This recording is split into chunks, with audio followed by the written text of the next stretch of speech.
as an increasingly important resource for generating economic activity, for enhancing productivity, and for competing successfully in the global marketplace.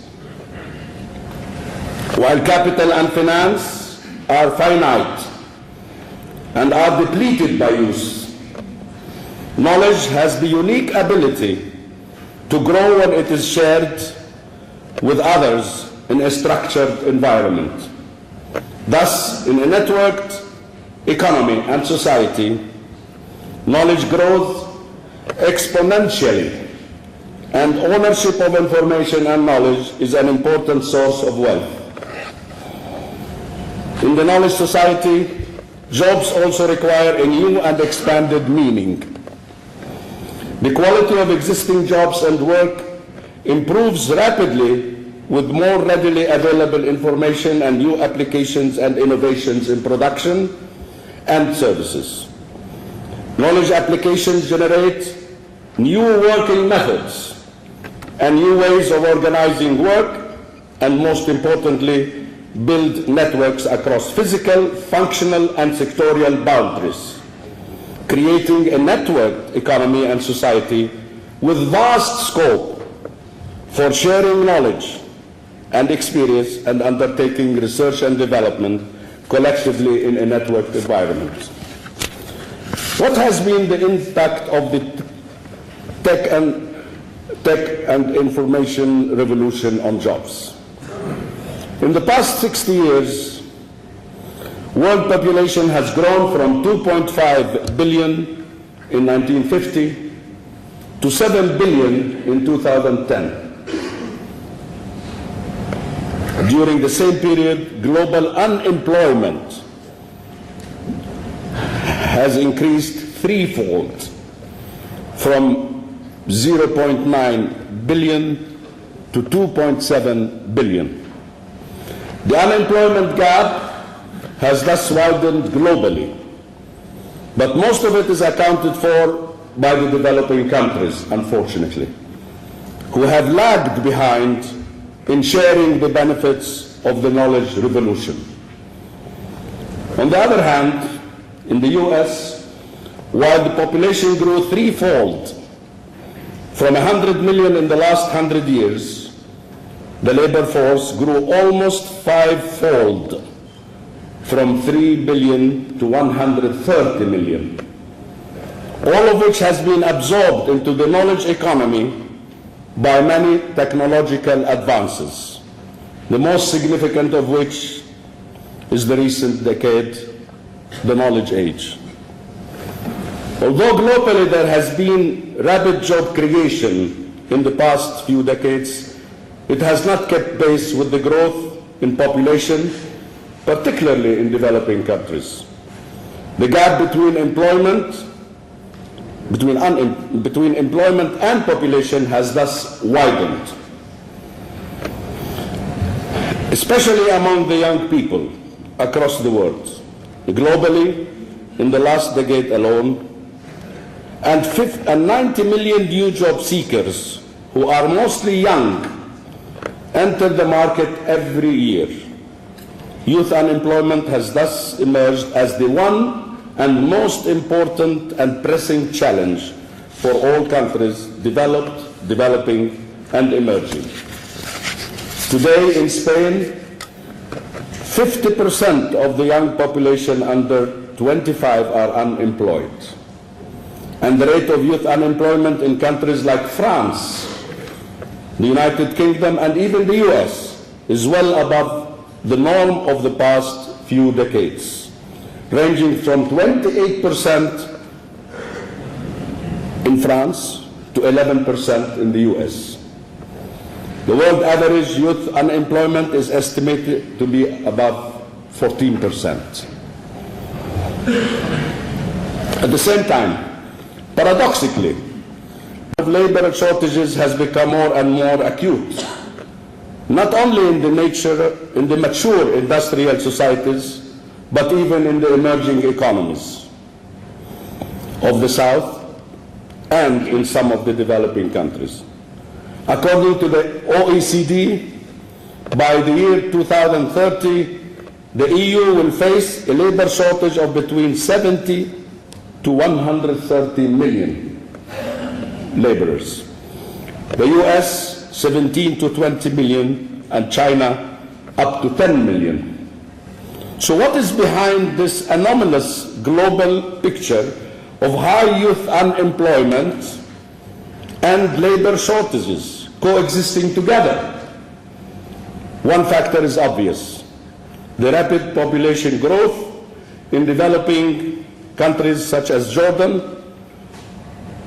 The young are entering the market much faster than the job creation. But there are other important forces at play: the aging population in the advanced countries and in some of the emerging economies such as China.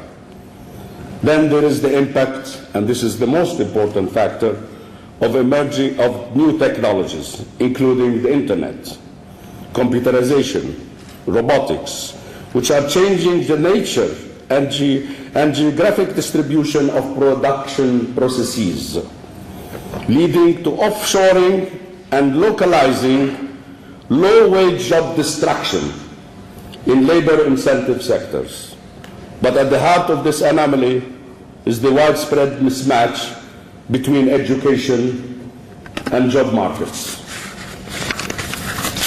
In this rapidly changing global economic and technological environment, the main deciding factor of competitive advantage of a country is how successful it is in addressing this mismatch between the demand and in the job market, in the growing knowledge economy, and the system of education and training that produces either qualified and trained workers who can meet the demands of the market, or only workers with general education which has little relevance to the needs of the new economy. It is indeed revealing that 50% of firms in the new economy in developing countries face skilled labor shortages because of the mismatch between skills and jobs. We are now, and we all know, that over the past 2 decades, the emerging knowledge economy and society have created entirely new demands on job markets to a greater or lesser extent in all countries. The internet revolution in the 90s, going on in this decade, followed by the wildfire spread of mobile networks around the world in the past decade, are stimulating higher wage and better quality jobs, not only in the ICT sector, but also across the productive and services sectors, and creating entirely new sectors and services that did not exist before. These new sectors include computer research, design, manufacturing, software, engineering, maintenance, website development, publishing, web-based services, hundreds of new services. The growth of the Web 2.0 social networking has in recent years moved the frontier even more towards knowledge society jobs, which require a high degree of technical and networking skills to innovate and develop ever new applications and avenues for money making and growth. And the experience of many countries has shown that provided high quality education, training, research and development systems are in place or are rapidly developed to meet the demand, the multiplier effect on productivity and growth can help transform the prospects of a country. Small countries such as Finland, Singapore, Malaysia, Costa Rica, and even Jordan, which have focused on reforming and recasting their education and training systems within the constraints of their resources to meet the demands of the new economy, have seen some minor, handsome dividends in employment and growth.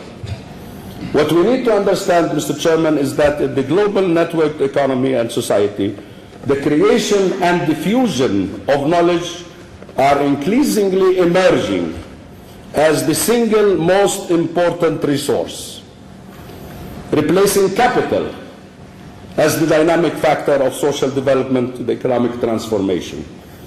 Knowledge has become the most important single factor in the struggle for competitive advantage. For countries to succeed in this new environment, the critical component of success is to create, support, and develop a system of education, training, and research and development that respond consistently and effectively to the demands of the markets. Equally important is to foster a formidable and conducive environment to enable new ideas and initiatives to flourish, for new, small, and medium-sized enterprises to be created and sustained, for research and development to be an integral component of the national development strategies. Creativity, entrepreneurship, and risk-taking culture should no longer be the domains of the dynamic individuals or even business sector